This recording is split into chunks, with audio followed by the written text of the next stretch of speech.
itu terjadi, saudara, maka orang-orang di sekitar kita pasti akan percaya siapa yang kita percayai itu. Orang yang seperti ini, di mana 3 barikade dalam hidupnya, di mana Bapa dan Yesus mengasihi orang itu, dan di mana mereka bertiga datang dan diam dalam hidupnya, maka di dalam keadaan apapun juga orang-orang di sekitarnya akan melihat ketenangan, damai sejahtera ketika mereka tahu kita mengalami begitu banyak masalah. Betul tidak? Karena nampak sekali. Wah, ini hebat betul firman ini, saudara. Maka itu dalam kehidupan kita, kunci ini harus kita pegang. Saya akan akhiri dengan pemahaman ini. Kisah Rasul 1 ayat yang ke-8. Sudah kita kenal ayat ini. Yang hafal pun sudah cukup banyak. Kisah 1 ayat yang ke-8. Ini firman terakhir dari Tuhan Yesus sebelum dia naik ke surga. Ayat 8. Tetapi siapa? Kita akan menerima duit 10 miliar. Begitu? Bukan, akan terima apa?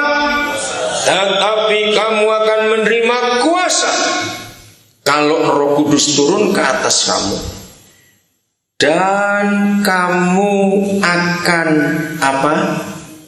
Menjadi saksiku. Garis bawahi menjadi saksiku di Yerusalem, di seluruh Yudea dan Samaria, dan sampai ke ujung bumi.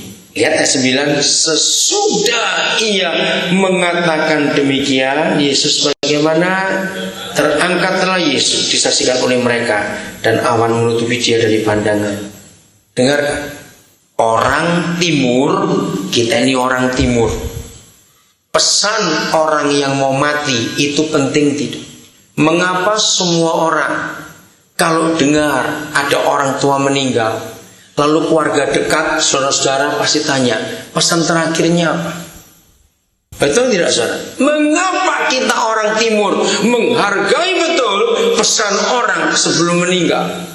Karena memang itu perintah. Nah, permintaan, pernyataan, dan pesan terakhir Tuhan Yesus cuma satu. Dia naik, Roh Kudus turun.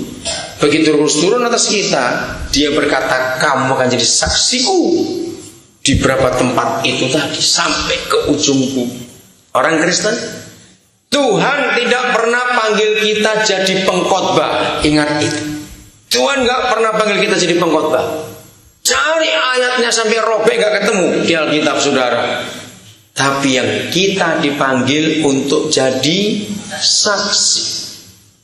Kalau jadi pengkhotbah itu perlu sekolah teologi atau soal Alkitab, karena dia pengkhotbah.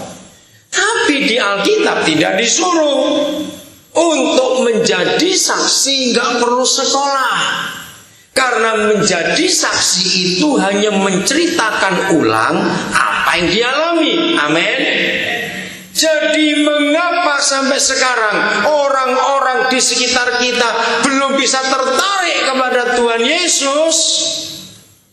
Karena kita tidak bisa menjadi saksi di hadapan mereka. Masalahnya yang mau kita saksikan gak ada. Kenapa tidak ada? Karena gak pernah kumpul Tuhan Yesus. Tapi kalau Yohanes 14 tadi, kami akan datang dan diam. Saya beri contoh begini. Kalau Presiden Susilo Bambang Yudhoyono nggak usah nginep, mampir saja ke rumah salah seorang di antara saudara, nggak bilang jam, cuma 5 menit masuk keluar lagi. Kira-kira yang punya rumah itu bisa saksi nggak kemana-mana apa yang terjadi ketika Presiden Republik Indonesia mampir ke rumahnya? Ya, mek 5 menit aja kok. Tapi karena dia presiden, 5 menit itu berharga sekali, bukan? Loh ya, atau tidak? Coba jawab. Nah, yang buat presiden itu tinggal dengan kita. Juga amin lah. Yang buat presiden itu tinggal dengan kita. Kami akan diam dan tinggal bersama-sama dengan dia. Bayangkan kalau presiden cuma 5 menit aja mancing rumah saudara, itu bisa berbulan-bulan gak habis-habis. Orang telepon, orang tanya, oh ya kok bisa datang, terus ngapain apa? Wah, sekarang Bapa, Tuhan Yesus dan Roh Kudus tinggal dengan kita. Lalu gak ada bahan untuk ngomong bisu be, itu aja sudah. Maaf saya ngomong. Lo betul gak kan keterlaluan? Yang Maha Besar pencipta alam semesta tinggal dengan kita. Kita gak punya bahan untuk cerita, padahal tidak bisu. Ngerti gak kebenaran ini saudara? Maka itu Kristen kita harus mengalami perubahan besar-besaran. Ayo, yang hobinya ngerasani wong bertobat dari. Pernah ketemu ada orang hobinya baru duduk belum setengah menit sudah nyerocos ya orang itu yang itu lagi. Wah itu semuanya bahannya kok nggak habis-habis kalau ngomongin orang. Kenapa kalau ngomongin Tuhan Yesus begitu sulit? Saudara, kita harus mengalami perubahan dalam hidup supaya tambah hari tambah banyak orang yang percaya kepada Tuhan Yesus karena kita. Saya beri contoh yang terakhir, Kisah Rasul 27. Dahsyat sekali. Judulnya apa di ayat 1? Paulus berlayar ke Roma. Roma itu negara apa? Italia. Jangan bilang Paulus turis ke sana, awas. Dia itu narapidana dibawa ke Italia, ke Roma. Dia harus diadili. Tapi lihat ayat 14. Bagaimana keadaannya? Judulnya apa? Ayat 14. Kapalnya terkandas. Saya mau baca dengan cepat saja ayat yang ke-27. Terkandasnya nggak main-main. Malam yang keberapa? 14. Jadi berapa minggu? 2 minggu sudah tiba. Dan kami masih bagaimana? Tetap terombang-ambing di Laut Adria. 2 minggu kapal itu karam. Kok sudah baca nanti di rumah, mereka tidak bisa makan, nggak punya makanan, semua sudah dibuang ke laut, nggak bisa buat apa-apa. Coba lihat ayat yang ke-16 ya. Kemudian kami hanyut sampai ke pantai sebuah pulau kecil bernama Kauda, dan di situ dengan susah payah kami dapat menguasai sekoci kapal itu. Dan setelah sekoci itu dinaikkan ke atas kapal, mereka memasang alat-alat penolong dengan meliliti kapal itu dengan tali. Dan karena takut terdampar di beting Sirtis, maksudnya karang yang tidak kelihatan, mereka menurunkan layar dan membiarkan kapal itu terapung-apung saja. Ini bahaya besar kalau kapal sudah ada kemudi, nggak ada mesin, nggak ada yang bisa menjalankan. Karena kami sangat hebat, diombang-ambingkan angin badai. Maka pada keesokan harinya mereka mulai membuang muatan kapal ke laut. Semua muatan dibuang. Ini masih lumayan.